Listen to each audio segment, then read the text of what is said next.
आणि त्याच्या विरोधात आम्ही पूर्ण ताकदीने लढू. निवडणुकीच्या आधीच हा निकाल येतोय. राज्यसभाच्या आता काय त्याचा टायमिंग आज नाही उद्या तो येणारच होता. आणि साधारणपणे त्यांनी जे शिवसेनेबरोबर केलं तेच आदरणीय पवार साहेबांच्या बाबतीत करतील. त्याच्यामुळे मला तरी फारच ह्याच्यात काय आश्चर्य वाटत नाही.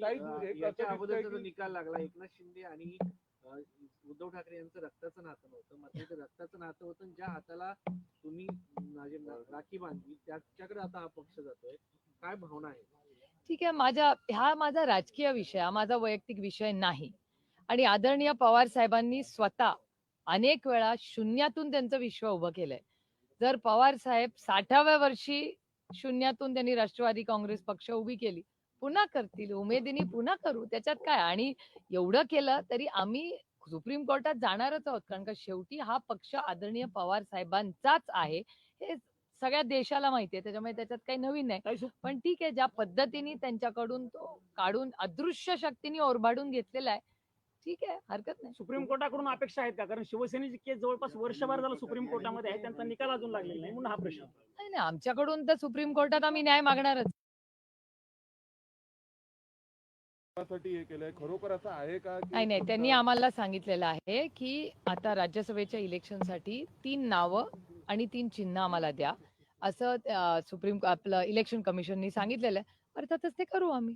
कोणत्या कोणत्या नावांचा विचार चालू आहे काय त्या सगळ्या? उद्या कळेल ना. अभी थोडा पिक्चर तो बाकी है ना, कल तो देखो.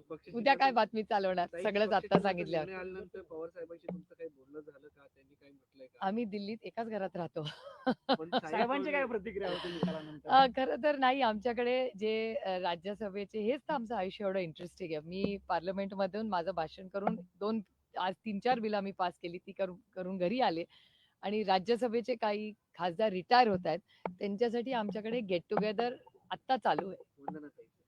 वंदनाताई आहेत, प्रकाश जावडेकरजी, त्यांचाही सेंड ऑफ आहे. अनेक खासदार आहेत महाराष्ट्रातले जे आज इथे उपस्थित आहेत. सगळ्यांशी बोलतायत, कारण का आमच्याकडे पाहुणे आलेले आहेत आता. आमच्या घरामध्ये आज पाहुणे आलेले आहेत, त्याच्यामुळे पवार साहेब त्या सगळ्यांशी बोलतात. ताई, तुमची कायदेशीर बाजू भक्कम होती म्हणून वेळ लागला का एवढा निकाल द्यायला? आता याचं उत्तर तुम्हाला अदृश्य शक्तीलाच विचारलं. दादा गटाकडून ट्विट गेलेलं आहे, आमच्या वकिलांनी जो युक्तिवाद केलेला आहे तो निवडणूक आयोगाने मान्य केला असं त्यांनी म्हटलेलं आहे. कदाचित म्हणजे युक्तिवाद माझं वैयक्तिक मत आहे की ही सगळी जे आहे यश हे अदृश्य शक्तीचं यश आहे. काही पण अदृश्य शक्ती नेमकी कोणाची? अजितदादांची आहे की मोदी शहांची? आता ते तुम्ही ठरवा ना, तुम्ही पत्रकार आहात ना, त्याच्यामुळे ही शक्ती कोणाची आहे हे फार काय या देशात अवघड नाही आता सांगणं. अदृश्य शक्ती वैयक्तिक राग आहे की राजकीय राग आहे? आता ते अदृश्य शक्तीला विचारायला लागेल. ताई 7-8 वेळा सुनावण्या झाल्या होत्या, त्या सगळ्या सुनावण्याला तुम्ही सुप्रीम इलेक्शन कमिशन मध्ये उपस्थित असलेला मला बघायला मी स्वतः नाही, आदरणीय पवार साहेब होते, तुम्ही होता. युक्तिवादादरम्यान तुम्हाला काय वाटत होतं? हे असंच होईल असं वाटत होतं की? युक्तिवाद तुम्ही सगळ्यांनीच ऐकलेला आहे, पेपर सगळे पब्लिक डोमेन मध्ये. आणि अर्थातच सुरुवातीपासून आता तुम्ही आहात ना, तुमचं गावाकडचं कुठलं तरी घर असेल ना, ते कुणाच्या नावावर आहे? तुमच्या का तुमच्या वडिलांच्या? ते तुमच्या वडिलांचं घर आहे का तुमचं? तुमच्या वडिलांचं जे घर आहे ते तुमच्या वडिलांच्या नावावर आहे ना. त्याच्यातून तुम्ही वडिलांना काढून टाकणार का? ते तुम्ही पण विचार करायला पाहिजे ना या गोष्टीचा. ज्या माणसाने पक्ष स्थापन केला तर तो आदरणीय पवार साहेबांनी स्थापन केला. इलेक्शन कमिशन का जो जजमेंट आहे उसकी एक मिनिट, मराठी झाले का सगळे?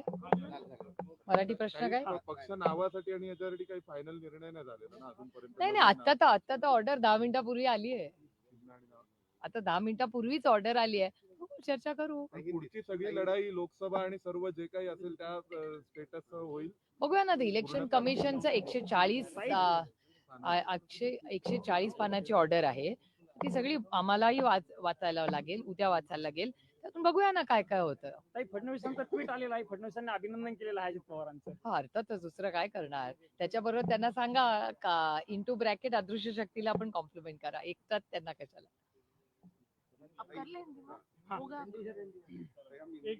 जी, जजमेंट दिया है और क्राइटेरिया भी वही दिया है एमएलए का मेजॉरिटी का। अगर आप सुप्रीम कोर्ट का ऑर्डर देखें तो सुप्रीम कोर्ट के ऑर्डर में ऐसा लिखा हुआ है कि एमएलए का नहीं हो सकता, वो पार्टी का होना चाहिए। और मेरे ख्याल से जो शिवसेना के साथ किया वही हमारे साथ आज हो रहा है। तो कोई नया ऑर्डर नहीं है, वही सिर्फ नाम बदला है, कंटेंट वही है। लेकिन नाम अगर बदला हो तो ये टाइमिंग जो है, अभी चुनाव आने वाले, वो राज्यसभा के अभी भी चुनाव है, व्हिप का मुद्दा जो था वो इम्पोर्टेंट था। नहीं, ऐसा अभी कहाँ विप का सवाल आता है, उन्होंने नया नाम मांगा है, मतलब तो वही ना, तो सवाल ही नहीं आता, पैदा होता उसका कोई विप का। इसमें ये कहा गया है कि राज्यसभा के लिए आप पक्ष चुनिए। अगर आप कहेंगे कि हम राज्यसभा का चुनाव कंटेस्ट नहीं कर रहे तो आपको कुछ समय एक्स्ट्रा मिल सकता है। नहीं, अभी तो ऑर्डर आया है, अभी देखेंगे ना, जल्दी का जल्दबाजी किस बात की।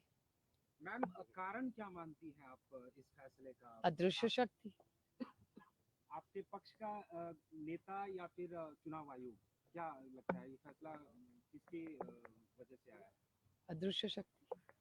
लेकिन आपने मतलब डॉक्यूमेंट दिए थे, एफिडेविट दिए थे, हाँ, वो तो एफिडेविट दिए हाँ थे, बिल्कुल, एविडेंस दिए थे, वो उसका तो क्या हुआ फिर? अभी इसका सवाल आपको उनको पूछना पड़ेगा ना, मैं इसका जवाब कैसे दे सकती हूँ। आप देख रहे हैं हमारे डॉक्यूमेंट्स भी ठीक थे, और फाउंडर मेंबर, इस पार्टी का फाउंडर मेंबर और फाउंडर लीडर कौन रहा है, तो एक ही नाम है, उसका नाम है शरद पवार।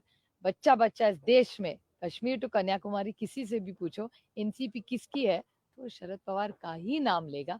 लेकिन ठीक है, माहौल कुछ और है, अदृश्य शक्ति इस देश में है जो ये सब कर रही है। ठीक है, लड़ लेंगे यार, कौन सी बड़ी बात है, हम लोगों में जाएंगे। लेकिन आगे की क्या होगी रणनीति? सुप्रीम अरे कोर्ट अरे, जाओगे? हाँ हाँ बिल्कुल, कोर्ट, सुप्रीम कोर्ट तो जाएंगी, अगर हम पे अन्याय होगा तो कोर्ट तो जाना ही पड़ेगा ना। लेकिन सिंबल अभी जो चुनाव आयोग को जो ऑप्शन देने वाले तो हाँ, वो कल दे देंगे, कल तक उन्होंने टाइम दिया है, कल तक 3 नाम और 3 सिंबल उनको देने, तो अब कर देंगे कल वो। नाम के बारे में कुछ सोचा है मैम? अभी करेंगे, कल के लिए तो कुछ रखो, आज ये न्यूज करो, कल के लिए तो रखेंगे कुछ। शिवसेना के बाद हमने देखा कि अब ये एनसीपी के साथ हुआ, टूट हुई और मान्यता किसी और को। हमारे पार्टी में टूट नहीं हुई है। हाँ, तो इस ट्रेंड को आप कैसे देखते हैं? चुनाव भी आने वाले हैं लोकसभा के। नहीं, ये तोड़ मोड़ की जो राजनीति इस देश में चल रही है, वो संविधान के बाहर की है। ये जो हो रहा है वो किसी की संविधान के लिए, कि लोकतंत्र के लिए अच्छा नहीं है। कुछ बदला, हमारे हमारे व्यूज अलग हो सकते हैं, लेकिन चर्चा तो होनी चाहिए। और जिस तरह से आइस, इनकम टैक्स, सीबीआई और ईडी का यूज इस सरकार में हो रहा है, देश है देश, कश्मीर टू कन्याकुमारी, पार्टियां तोड़ी जाती है, फैमिलीज तोड़ी जाती है, तो आइस, इनकम टैक्स, सीबीआई और ईडी से ये होता है। लेकिन अभी ये ट्रेंड चल रहा है इस देश में, तो इसके खिलाफ लड़ना पड़ेगा। आप लोगों के पास कानूनी रूप से चुनाव आयोग या फिर कोर्ट की अगर बात करें, क्या विकल्प बचता हुआ नजर आ रहा है? नहीं, हम तो कोर्ट जाएंगे, हमारा पूरा विश्वास है हमको चीफ, क्योंकि ये सुप्रीम कोर्ट का निर्णय क्या है, उनका कहना है कि इलेक्टेड मेंबर्स, एमएलए का स्ट्रेंथ हो ही नहीं सकता, party organisation is the strength. तो अगर पार्टी ऑर्गेनाइजेशन, तो पार्टी ऑर्गेनायझेशन पवार साहब के साथ ही है ना। आता काही दिवसात विधानसभा अध्यक्षांचा निर्णय येईल, काय अपेक्षा आहे? पुढचा प्रश्न आहे. तुम्हाला काय अपेक्षित आहे? हे काय फार रॉकेट सायन्स नाहीये, अदृश्य शक्ती आहेच ना अजून, त्याच्यामुळे मला शिवसेनेपेक्षा काही वेगळं राष्ट्रवादी काँग्रेसमध्ये होईल असं मला वाटत नाही। याच्यात त्यांनी एक गोष्ट म्हटली कॉन्स्टिट्यूशनच्या बाबतीत की दोन्ही फॅक्शन्सनी कॉन्स्टिट्यूशनचं पालन केलं नाही. It was seen that while both the rival factions had no dispute on the party constitution but they were not adhering to the same and thus this state failed to give any आता कसं आहे, आता तसंच आहे ना, शिवसेनेची order, नाव फक्त बदललं, शिवसेनेचं नाव काढलं आणि तिथे राष्ट्रवादी काँग्रेस पक्षाचं नाव ठेवलं, काही वेगळं नाही केलं। काही पण पहिल्यांदा असं पाहायला मिळतंय, शिवसेनेच्या ऑर्डर मध्ये नाही पाहायला मिळालं, बसपाच्या ऑर्डर मध्ये नाही पाहायला मिळालं, जनता पार्टीच्या इथे नाही पाहायला मिळालं की काही म्हणजे 5 आमदार आणि 1 खासदार ज्यांनी दोघांनाही समर्थन